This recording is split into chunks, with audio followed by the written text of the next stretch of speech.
There comes a moment when the soul grows tired of surviving what it was told to call love. That moment may not arrive loudly. It may not come with shouting, slam doors, or a dramatic announcement. Sometimes it comes quietly, after years of swallowing pain at the family table, explaining wounds that no one wanted to understand, smiling through words that cut, and telling yourself, maybe this is just how family is. Then one day, something inside you whispers, love was never supposed to feel like a battlefield. Before we speak about family wounds, we must begin with God. You were made in His image. You were created with dignity, with a voice, with a soul meant for fellowship with Him, not for endless shrinking beneath the weight of other people's unhealed patterns. But sin distorts love. It teaches people to control what they should nurture. It teaches families to confuse loyalty with silence, forgiveness with denial, and endurance with holiness. And it teaches tender hearts to believe that if the pain comes from someone close, maybe it should be tolerated longer. But beloved, harm does not become holy because it comes from familiar hands. Pain does not become love because it comes from someone who helped raise you, someone who shares your blood, someone who knows your history, someone who once held a place of importance in your life. A wound is still a wound even when it comes wrapped in memory. Disrespect is still disrespect even when the person says, that is just how I am. Control is still control even when it calls itself concern. Manipulation is still manipulation even when it is spoken in the language of family. And perhaps that is why this kind of healing is so difficult. Because you are not only grieving what happened, you are grieving who it came from. You are grieving the family you hoped would protect you, the love you wanted to feel safe inside, the conversations you imagined could have been gentle if only they had chosen tenderness over pride. Ask yourself gently, what have I been calling love that has actually been slowly teaching me to disappear? What have I been calling loyalty that has required me to betray my own soul? Where have I confused forgiveness with returning again and again to the same place that keeps breaking me? These are not easy questions, but they are holy questions when asked in the presence of God. Many women were taught early to keep the peace at any cost. Be quiet. Be respectful. Do not talk back. Do not make things worse. Do not embarrass the family. Forgive quickly. Forget quickly. Endure quietly. And while respect and forgiveness matter deeply, they were never meant to become tools that silence truth. God does not ask you to protect a false peace by letting your soul bleed in private.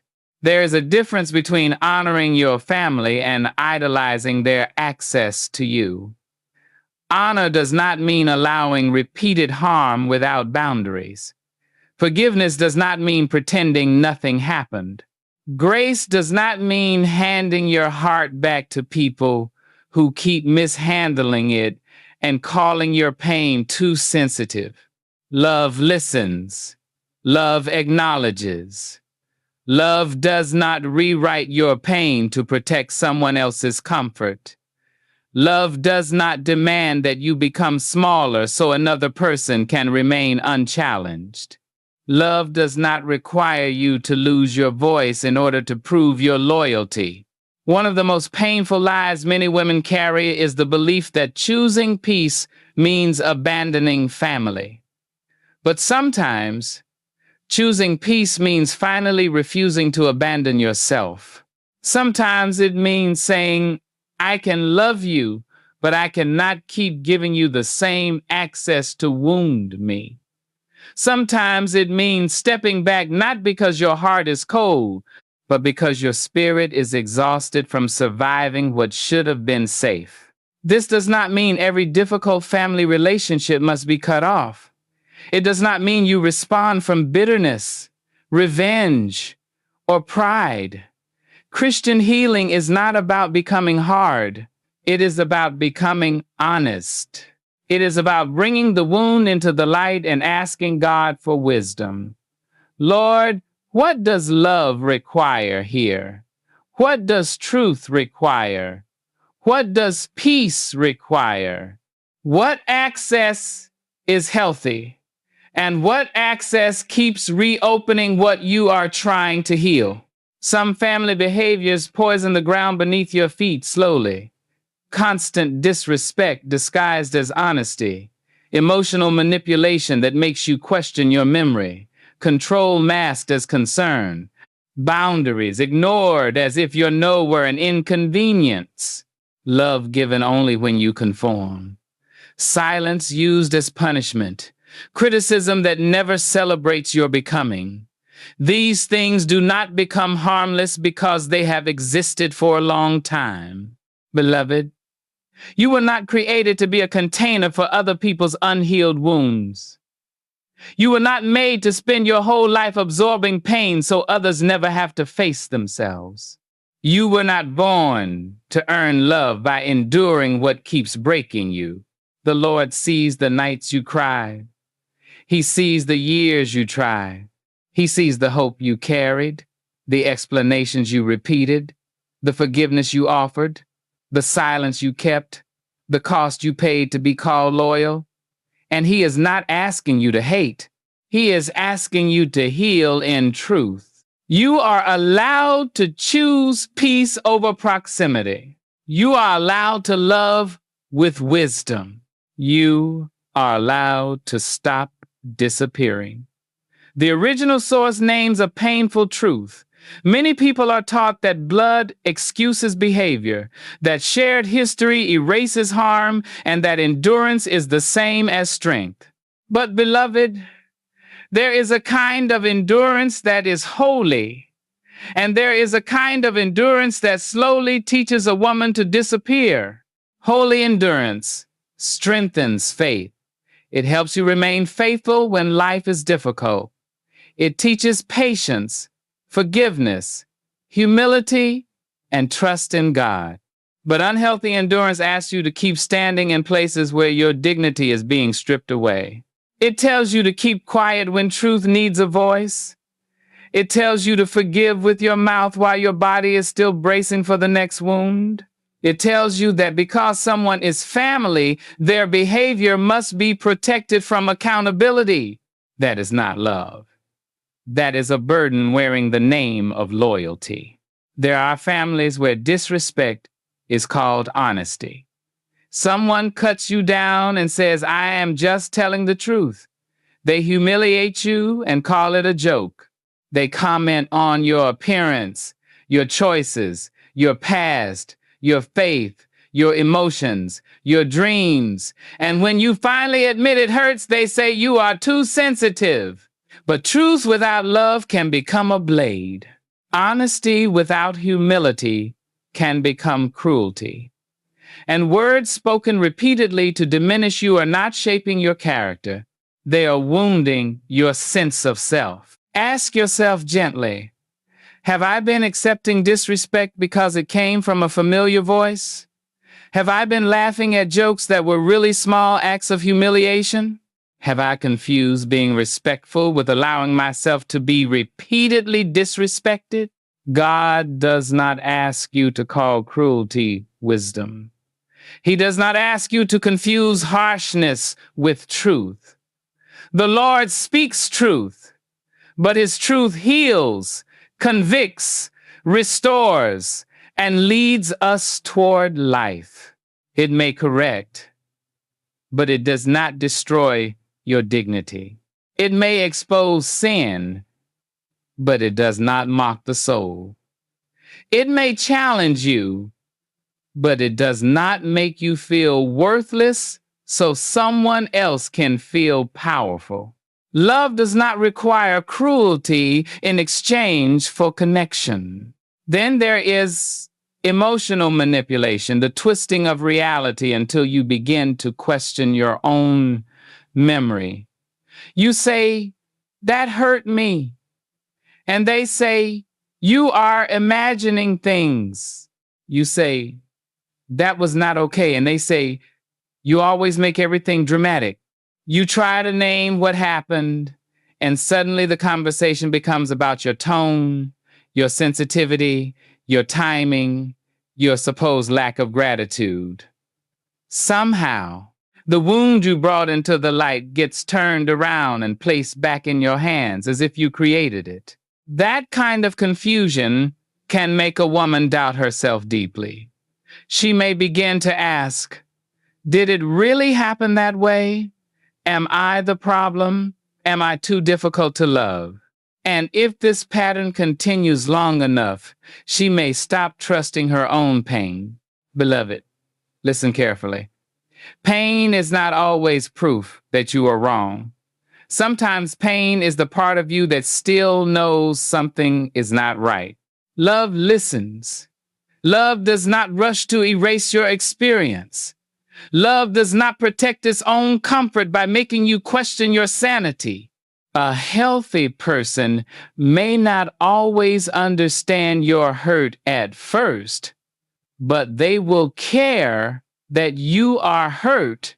They will be willing to listen, to reflect, to take responsibility, to repair. But manipulation avoids responsibility by making your reaction the crime. And this is why healing requires truth. Not bitterness, not revenge, truth. You cannot heal from a wound you are forced to keep denying. You cannot build peace on a foundation of pretending. You cannot become whole while continuing to call poison family tradition. At some point, your soul needs permission to say, this happened. It hurt me. It shaped me. And I am allowed to respond differently now. Another behavior the original source highlights is control disguised as concern. This one can be hard to name because it often sounds loving. I only want what is best for you. I know better. You should do it this way. You are making a mistake. After everything I have done for you, you should listen to me. But concern that refuses to honor your God-given responsibility over your own life can become control. Care offers guidance. Control demands obedience. Care respects your growth. Control fears your independence. Care can advise and still release. Control keeps gripping even after you have said, I need to choose for myself. Your life is not a project for someone else to manage. Even if they love you, even if they helped you, even if they once carried you. Gratitude does not mean surrendering your adulthood. Honor does not mean handing your conscience to another person. You can receive wisdom from family without allowing them to become Lord over your choices. Only God belongs in that place. This is where many women feel guilt. They think, if I set this boundary, I am being ungrateful. But gratitude and bondage are not the same thing. You can honor what someone gave you and still refuse to let them control who you become. You can appreciate the past and still protect your present. You can love someone and still say, this decision belongs between me and God. Boundaries become necessary when love has been confused with ownership. A boundary says, you may care about me, but you may not control me. It says, you may disagree with me, but you may not belittle me. It says, you may have feelings about my choices, but you may not use guilt to govern my life. A boundary does not dishonor love. It keeps love from becoming domination. Beloved, if you have lived under disrespect, manipulation, or control for a long time, your first steps toward truth may feel frightening. Your voice may shake. Your heart may feel guilty. You may wonder if you are doing something wrong simply because you are doing something new. But do not confuse discomfort with disobedience. Sometimes discomfort is what freedom feels like when your soul has been trained for captivity. God is not calling you to hate your family. He is calling you to stop lying to yourself about what is harming you. He is calling you to forgive without pretending, to love without disappearing, to honor without surrendering your dignity, and to walk in truth, even when truth disrupts old patterns. You are allowed to name the wound. You are allowed to protect what is healing. The original source says that boundaries are not walls, but doors that tell others how to enter respectfully. That sentence carries a kind of mercy, because many women have been taught to fear boundaries as if boundaries were proof that love has failed. But a boundary is not the end of love. Sometimes a boundary is the only way love can stop becoming a place of injury. A wall says, no one can ever come near. A boundary says, you may come near, but not by breaking what God is healing in me. There is a difference. When you begin to set boundaries in a family system that has been built on your silence, people may not celebrate your growth. They may call you difficult. They may say you have changed. They may accuse you of being cold, selfish, disrespectful, or ungrateful.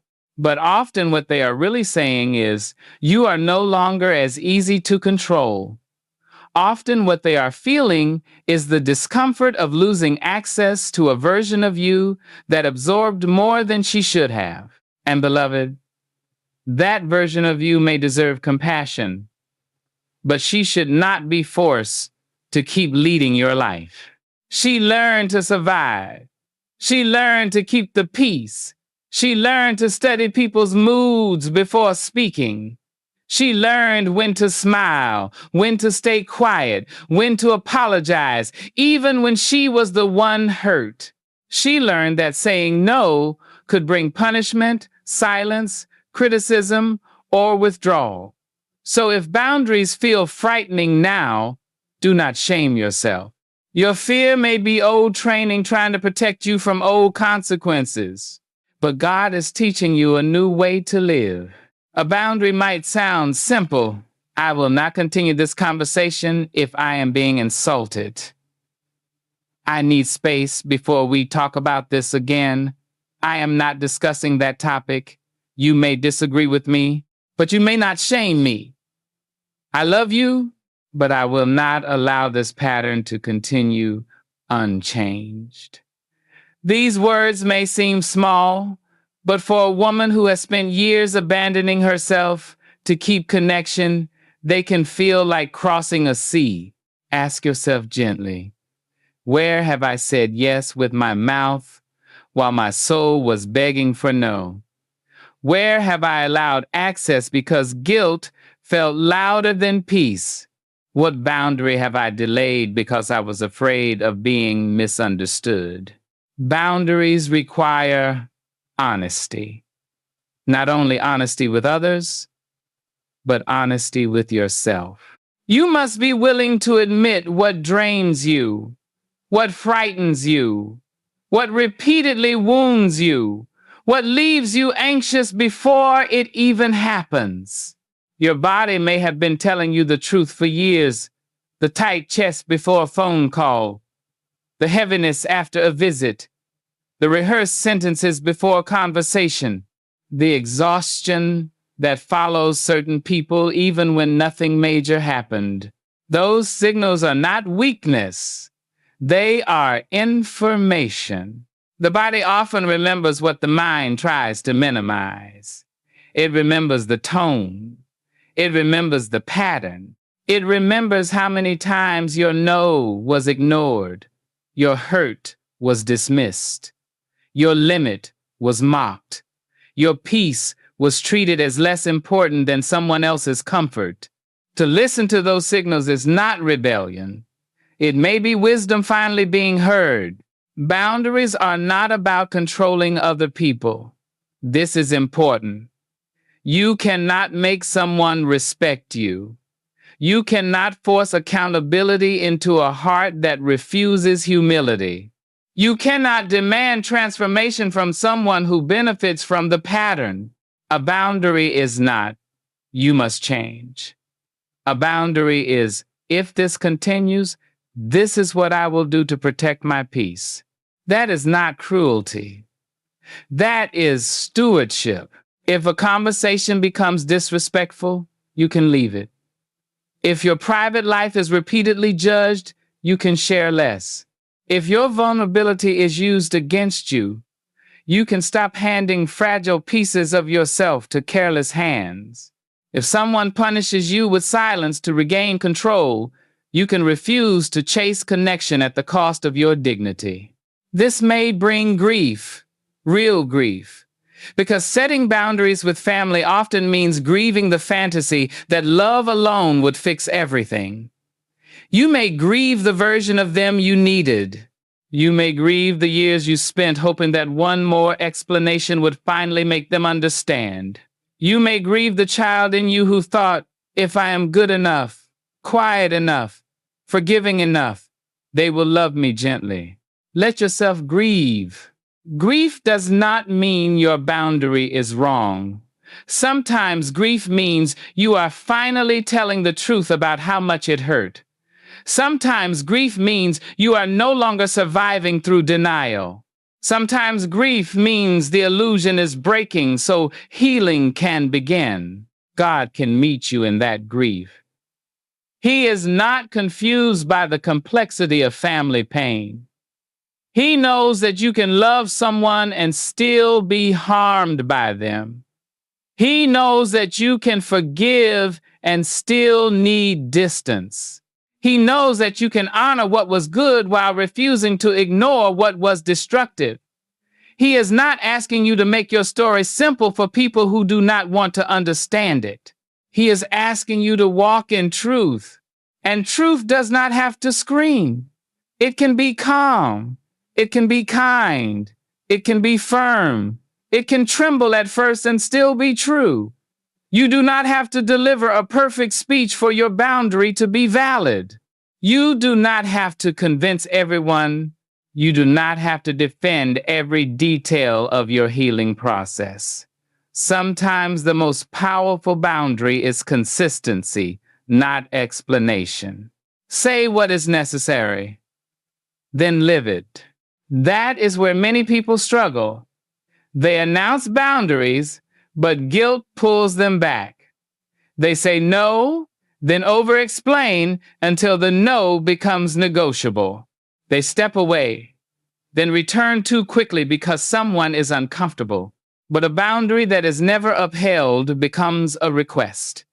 And people who benefit from your lack of boundaries may learn to wait until your guilt opens the door again. Beloved, let your yes be honest and your no be whole. You can be loving and still be clear. You can be forgiving and still be firm.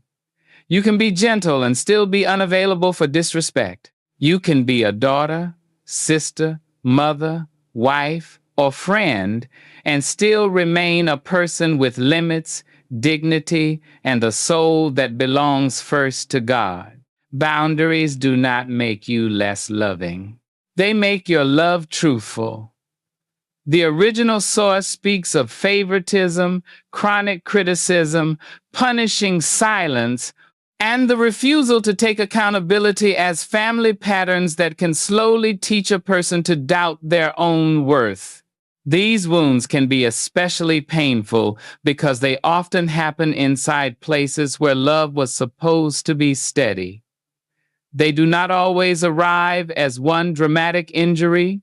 Sometimes they come as 1,000 small moments that collect quietly in the soul. A comparison made at dinner. A success dismissed with a careless comment. A need ignored because someone else's feelings always mattered more. A silence used to make you feel afraid. An apology that never came. a pattern everyone saw but no one was brave enough to name. And over time, a woman begins to wonder, is there something wrong with me? Why do I always have to earn what others seem to receive freely?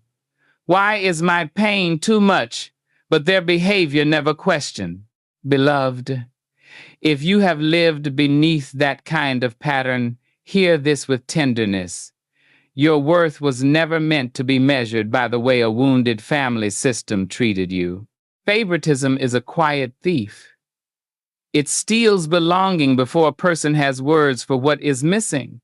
When affection is rationed, when approval is given to one and withheld from another, when comparison becomes the language of the home, something sacred is injured.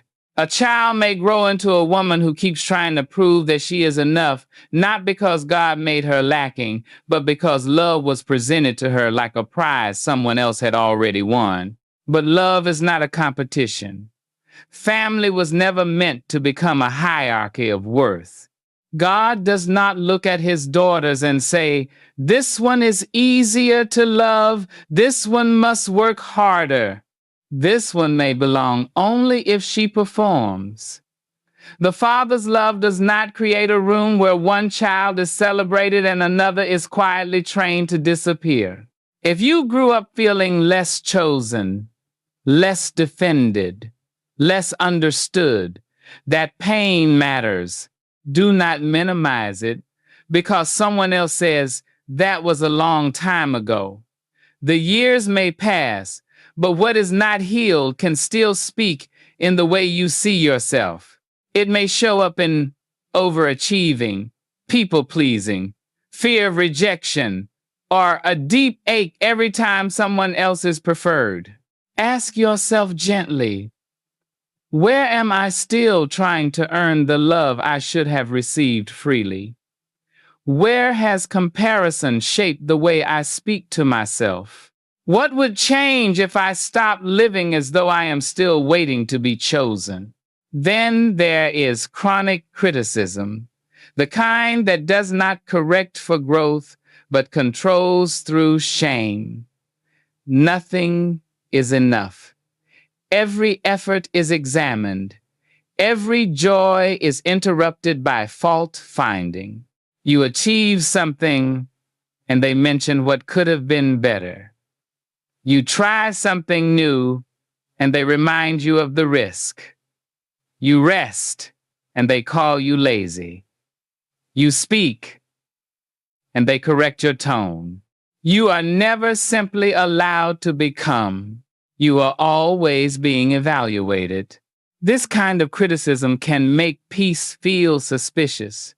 It can train your body to brace even in good moments. It can make you distrust joy because you expect someone to come and take it apart. But God's correction is not like that. The Lord disciplines those he loves, yes, but his discipline leads to life, not constant humiliation. His truth may convict, but it does not crush the soul into hopelessness. There is a difference between being guided and being diminished. Healthy correction says, I see your growth, and I want to help you walk wisely. Chronic criticism says, you will never be enough unless I approve of you. One produces maturity. The other produces fear. One invites responsibility. The other creates anxiety. One honors your personhood. The other makes your existence feel like a problem to be managed. Beloved, you are not wrong for wanting encouragement. You are not weak because constant criticism exhausted you. A soul needs affirmation the way soil needs rain. Not flattery, not empty praise, but truthful recognition. Love celebrates becoming. Love notices effort. Love corrects with care, not contempt. Then there is the silence that punishes, not the silence of prayer, reflection, or self-control. not the silence that says, I need time to calm down so I do not harm you with my words. That kind of silence can be wise. But punishing silence is different. It withdraws affection to make you afraid. It cuts off connection so you will submit. It makes you chase, apologize, explain, and shrink just to restore the relationship. That is not peace. That is control. Love does not starve the heart to win an argument. Love does not use absence as a weapon. Love does not train you to panic every time someone becomes quiet. If you have lived with this, you may feel anxious when messages go unanswered. You may over-explain when someone pulls away. You may assume every silence means abandonment. Be gentle with yourself. Those reactions may come from places where connection was made conditional and withdrawal was used as punishment. But God's love is not like that. He may be silent in seasons, but he is not cruel. He may ask you to wait, but he does not manipulate your fear to control your obedience. His presence is not a reward for perfect performance. His love is steadfast. And the more you are rooted in that love, the less power punishing silence will have over your nervous system. Finally, there is the refusal to take accountability. Harm is done, but never acknowledged. Pain is caused, but always explained away. Apologies are avoided, minimized, or replaced with excuses. And without accountability, wounds remain open. Without accountability, patterns repeat. Without accountability, the person who was hurt is often expected to carry both the pain and the responsibility for keeping peace. But love is brave enough to admit wrong. You can forgive someone who never takes responsibility. But forgiveness does not require you to keep pretending the pattern is safe. You can release bitterness without reopening the same door. You can pray for repentance while still protecting your peace. Accountability is not punishment. It is the doorway through which trust begins to be rebuilt. When someone refuses that doorway again and again, distance may become wisdom. Beloved, you are allowed to stop carrying the weight of unacknowledged harm. You are allowed to tell the truth about what favoritism, criticism, silence, and pride have done. You are allowed to let God heal the places where family patterns taught you to feel less than whole. You were not created to compete for love. You were created to receive it from God and live from that fullness. The original source names jealousy disguised as protection and conditional love as some of the most subtle wounds a family can carry. These wounds are difficult to name because they often do not sound like hatred. They may sound like concern. They may sound like warning. They may sound like tradition. They may even sound like love. But over time, the soul begins to recognize when what is being called love is really fear of your growth. There are families that celebrate you only when you remain understandable to them. They can love the version of you who is available, agreeable, useful, dependent, and easy to manage. But when you begin to grow, when your voice becomes clearer, when your boundaries become firmer, when your dreams stretch beyond what they expected from you, something shifts. Their affection becomes tense. Their support becomes conditional.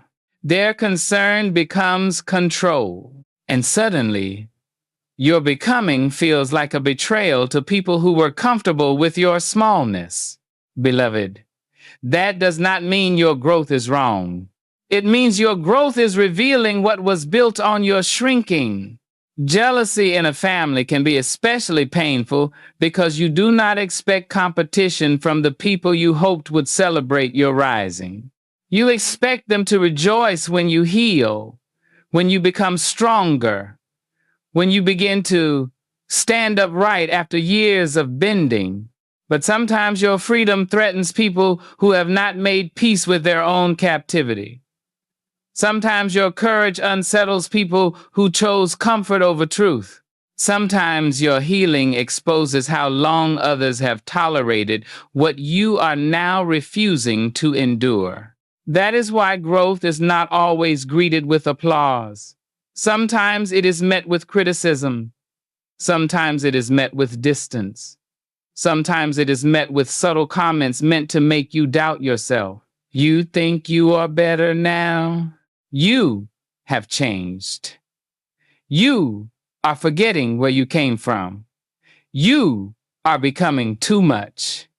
But often, beneath those words, there is another message. Your freedom makes me uncomfortable. Ask yourself gently, who only felt safe with me when I was smaller? Who calls my healing pride because it no longer serves their control? Where have I been tempted to shrink again just to keep someone else from feeling threatened? God does not call you to bury your growth, to preserve another person's insecurity. Humility is not self-erasure. Gratitude is not returning to bondage. Love is not dimming your light so someone else can avoid facing their darkness. If the Lord is restoring your voice, strengthening your discernment, and teaching you to walk in truth, you are not required to apologize for becoming well. Anyone who truly loves you will not need you broken in order to feel close to you. This does not mean they will understand every step. Healthy love may ask questions. Healthy love may need time to adjust. Healthy love may express concern with humility. But healthy love does not sabotage your growth. It does not punish your independence. It does not compete with your healing. It does not make your expansion feel like disloyalty. Then there is conditional love, perhaps the deepest ache of all. Love that is warm when you comply and cold when you speak. Love that embraces you when you perform the expected role and withdraws when you become honest. Love that says, you belong, but only if you do not challenge the pattern. You are accepted, but only if you stay quiet. You are loved, but only if you remain who we need you to be. That is not the love God designed your soul to live under. God's love does not require you to disappear before He will hold you. His love does not punish your growth. His love does not demand that you lie in order to belong. In Christ, truth and love are not enemies. Grace and holiness are not separated. Mercy and accountability can stand together. And that means you do not have to keep accepting counterfeit love just because it uses familiar language. Conditional love trains a woman to monitor herself constantly. She learns which parts of her are acceptable and which parts must be hidden. She learns to read moods before speaking truth. She learns to become agreeable so she will not be rejected. She learns to trade authenticity for access. But beloved, access purchased by self-abandonment is too expensive. You were not created to earn love by disappearing. You were not created to be tolerated only when you are silent. You were not created to keep proving your loyalty through pain. The family table should not require the death of your voice. The places that claim to love you should not demand that you leave your dignity at the door. And if they do, you are allowed to step back, not with hatred, not with revenge, not with a hardened heart, but with the quiet truth that love without safety becomes survival, and survival is not the same as relationship. You can honor what was good while still refusing what was harmful. You can remember tenderness without denying damage.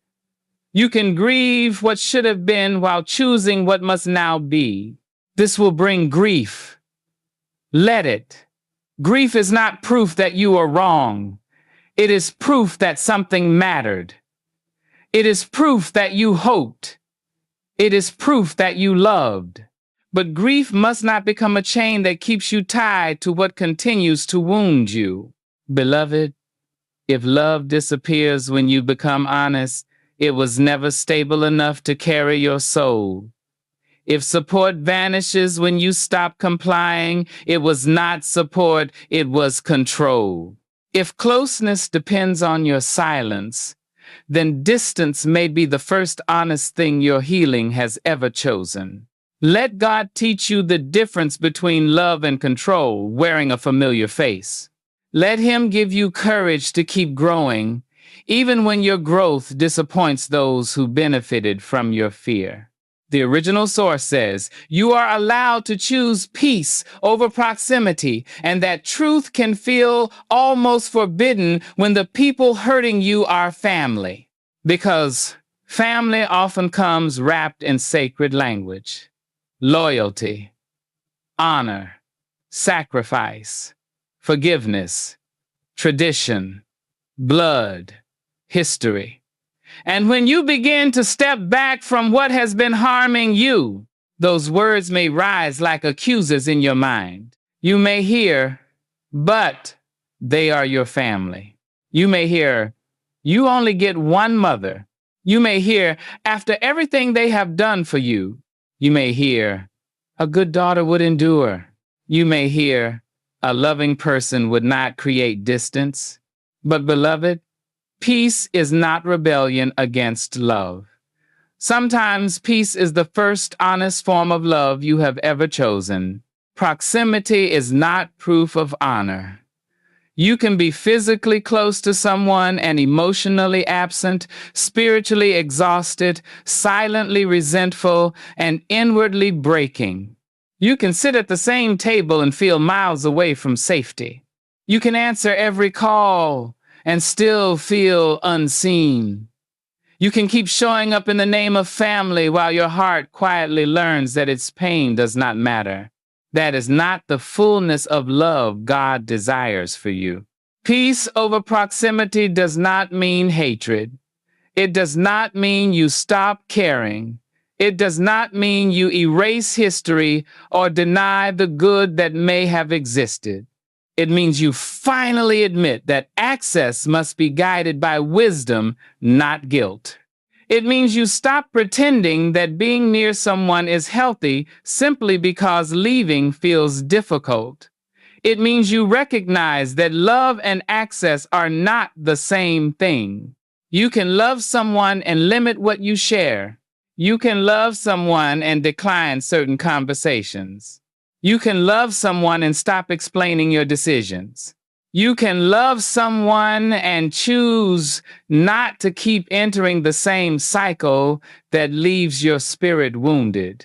Ask yourself gently, am I staying close because love is healthy here, or because guilt has made distance feel sinful? Am I choosing proximity because God is leading me, or because fear is threatening me with rejection? What is this closeness costing my peace, my body, my prayer life, my sense of self? Your body often knows the answer before your mouth is ready to say it. The tightness before the visit, the heaviness after the conversation, the way you rehearse every sentence so nothing is misunderstood, the way you become a smaller, quieter, more careful version of yourself around certain people. These are not random reactions. They are signals. Your body remembers what your mind has tried to excuse. That does not mean your feelings are always the final authority, but they are information worth bringing before God. Lord, why do I feel dread here? Why do I feel unsafe speaking truth? Why do I become anxious before entering this room? What am I sensing that I have been trained to ignore? God is not threatened by those questions. He is a father who cares about truth. He does not ask his daughters to call confusion peace. He does not ask them to stay in cycles of humiliation simply because other people prefer silence. He does not ask them to prove forgiveness by offering unlimited access to those who refuse accountability. Forgiveness is holy, but forgiveness is not the same as proximity. You can forgive and still need space. You can release bitterness and still acknowledge that trust was broken. You can pray for someone and still stop giving them the same opportunities to wound you. Forgiveness opens your heart to God's healing. It does not require you to reopen every door to repeated harm. This is where many women feel grief. Because choosing peace over proximity often means grieving the relationship you wanted. You may grieve the family that could have been. You may grieve the apology that never came. You may grieve the version of yourself who kept trying harder, explaining better, forgiving faster, hoping longer. You may grieve the realization that love alone could not make the relationship safe. Let that grief come. Do not call grief weakness. Grief is what happens when truth touches hope. It means something mattered. It means you did not walk away casually. It means you tried. It means your heart was invested. But grief must not become a chain that drags you back into denial. Nostalgia can soften harm if you are not careful. Memory can take one tender moment and use it to erase years of pain. But your spirit remembers what your mind tries to beautify. You know what it cost you to stay, and God knows too. Strength is not always staying. Sometimes strength is leaving with compassion intact. Strength is saying, I do not hate you, but I cannot keep losing myself here. Strength is choosing growth over guilt, clarity over chaos, and self-respect over a tradition that required your silence. Strength is refusing to let your life become a container for other people's unhealed wounds.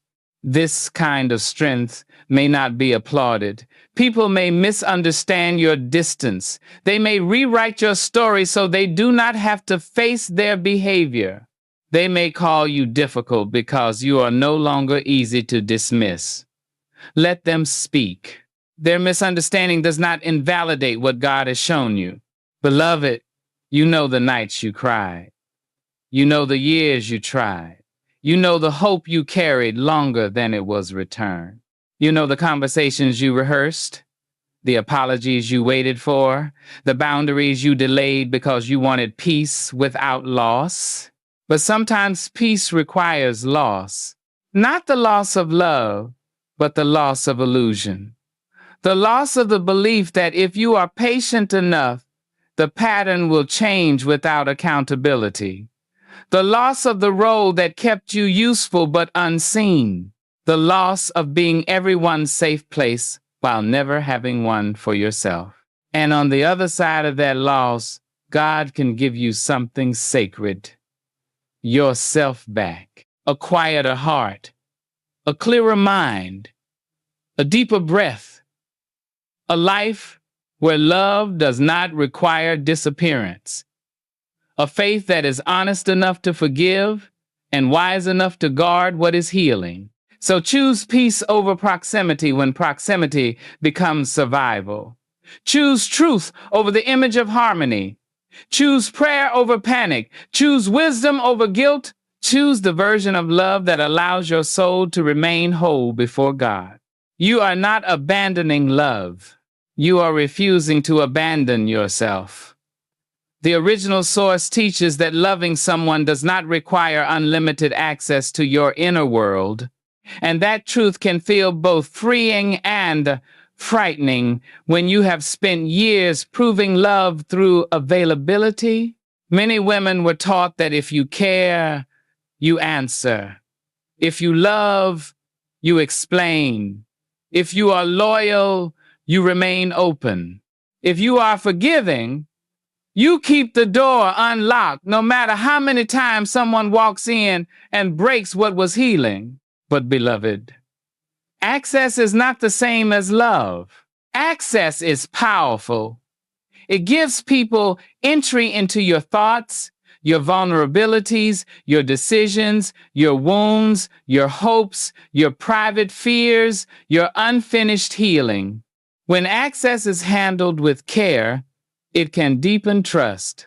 It can make love feel safe. It can allow two people to know each other with tenderness and responsibility. But when access is given to someone who repeatedly dismisses, controls, criticizes, manipulates, or uses your openness against you, access becomes a place of injury. Love does not require blindness. You can love someone and stop telling them everything. You can love someone and keep certain parts of your life private. You can love someone and decide that they no longer get to speak into every decision. You can love someone and limit conversations to what is safe. You can love someone and refuse to bring your tender places into hands that have not learned how to hold them gently. That is not cruelty. That is wisdom.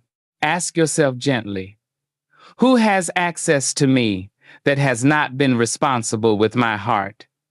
Who knows my wounds but uses them as weapons? Who hears my dreams only to shrink them with fear?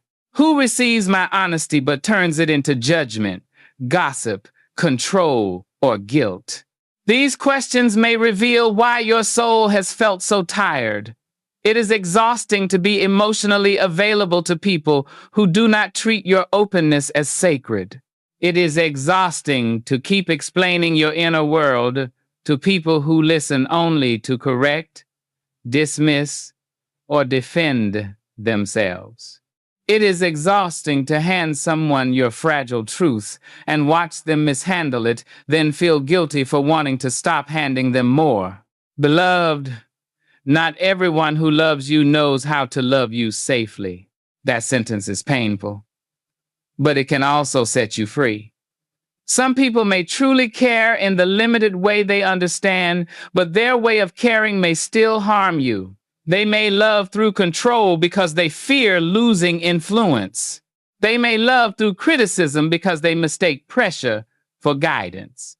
They may love through guilt because they were taught that closeness requires obligation. They may love with history, but not with emotional maturity.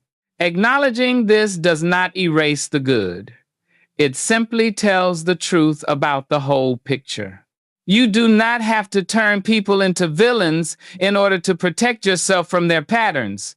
You do not have to deny every tender memory in order to admit that something is unsafe now.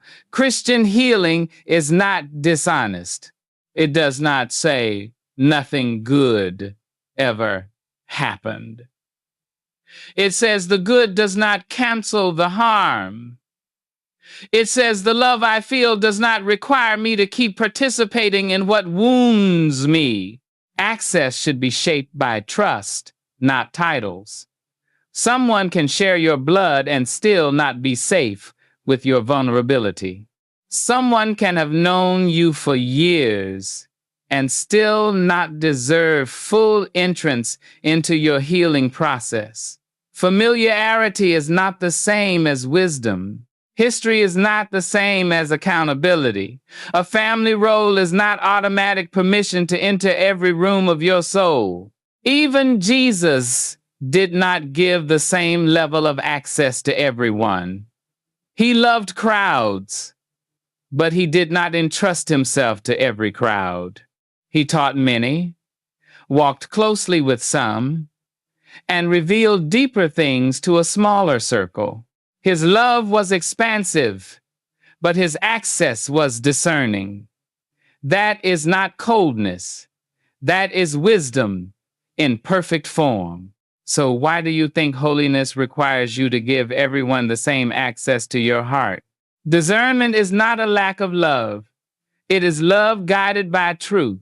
It says, I can forgive you and still share less. It says, I can pray for you and still keep distance. It says, I can pray, I can honor what you meant to me, and still acknowledge what repeated closeness does to me. It says, my heart is not public property simply because I am called to love.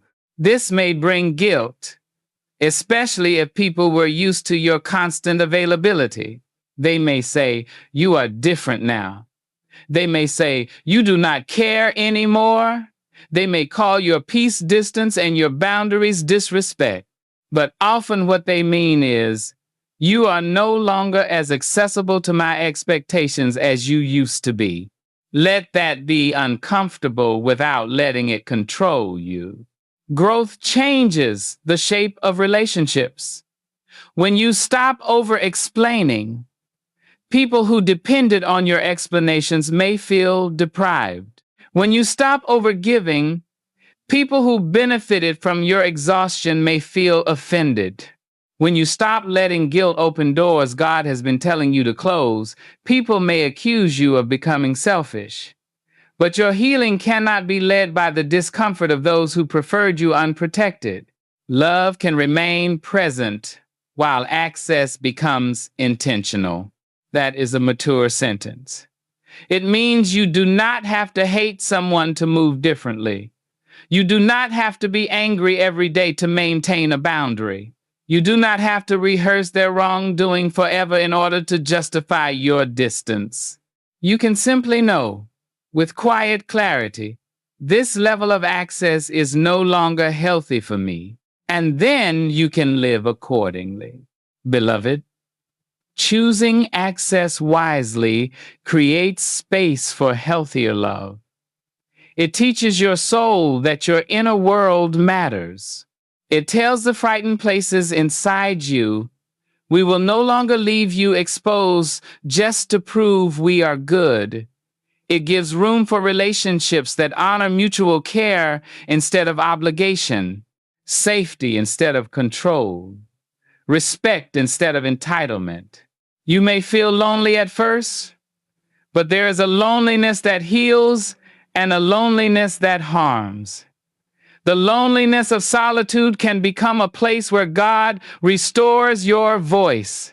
The loneliness of unsafe closeness can make you feel invisible while surrounded by people. Do not choose constant company if it costs you the ability to breathe. Let God teach you to love wisely, not just deeply. Let Him show you where access must be reduced so peace can return. Let Him give you courage to disappoint expectations in order to remain faithful to truth. You can love them and still protect the room inside you where God is healing what they could not hold with care. The original source ends by reminding us that choosing yourself is not betrayal, but a declaration that your existence is valuable, not merely useful.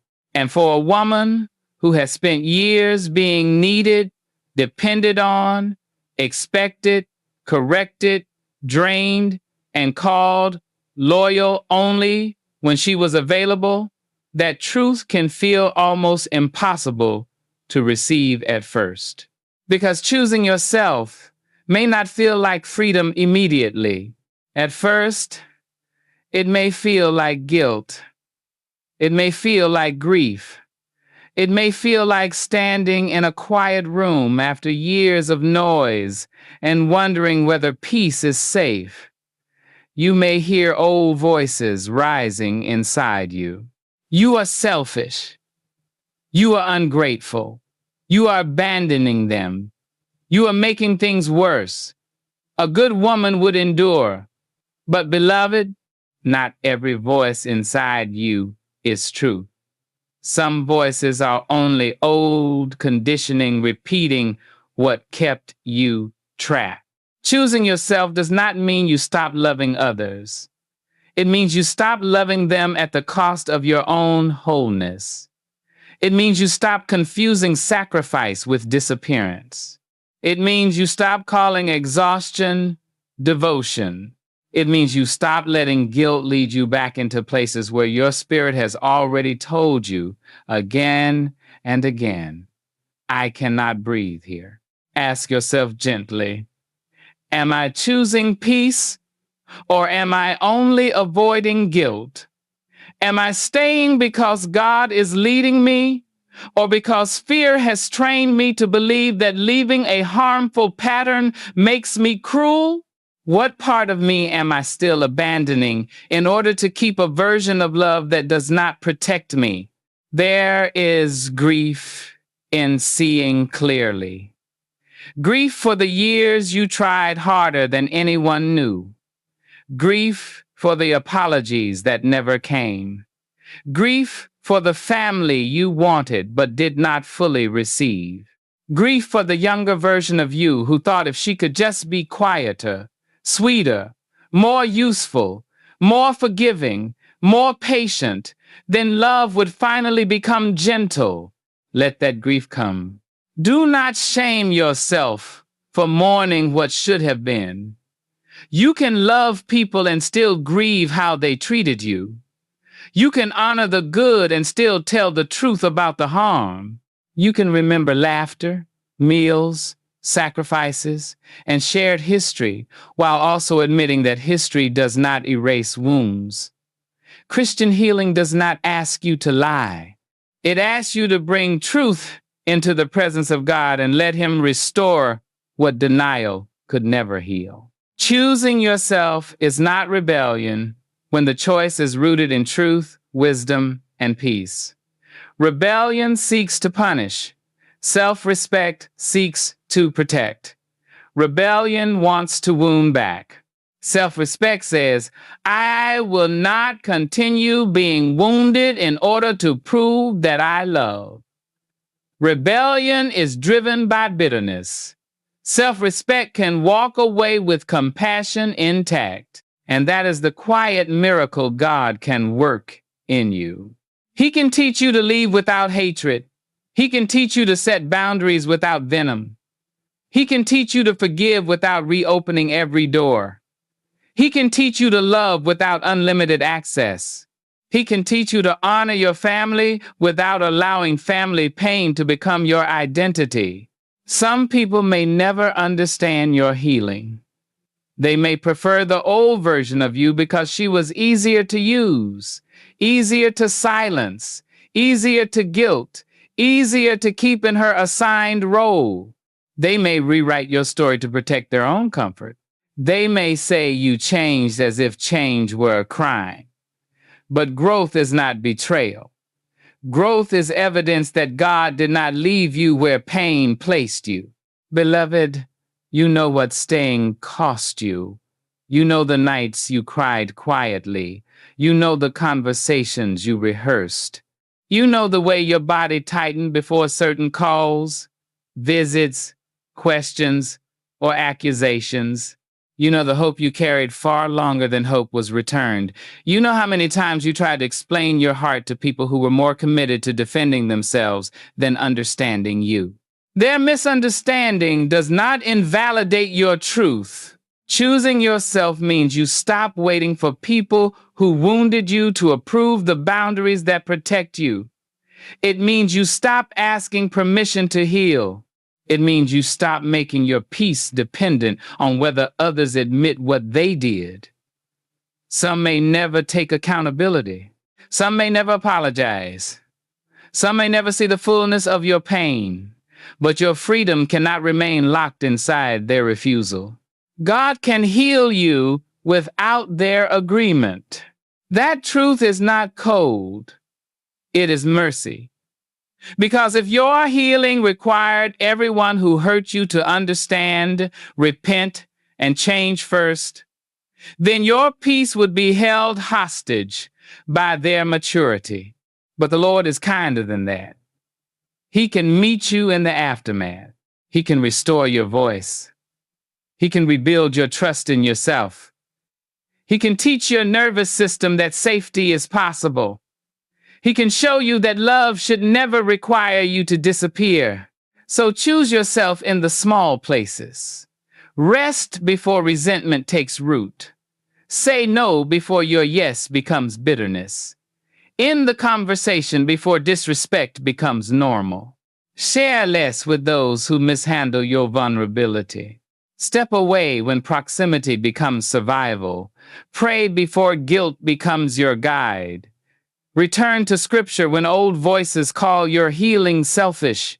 And when you stumble, when you over-explain again, when you answer the call you knew you were not ready to answer, when guilt pulls you back into an old pattern, do not condemn yourself. Return, learn, strengthen the boundary. Healing is not one perfect decision. It is a series of honest returns to what God is teaching you. You are allowed to evolve. You are allowed to outgrow the roles that kept you useful but unseen. You are allowed to stop being the family container for pain no one else wants to face. You are allowed to become a woman whose love is wise, whose peace is guarded, whose boundaries are clear, and whose identity rests in God, not in the approval of a wounded system. Love should never require you to disappear. Family should never require you to abandon your soul. And choosing peace is not choosing against love. It is choosing the kind of love that can stand in truth, breathe in freedom, and remain whole before God.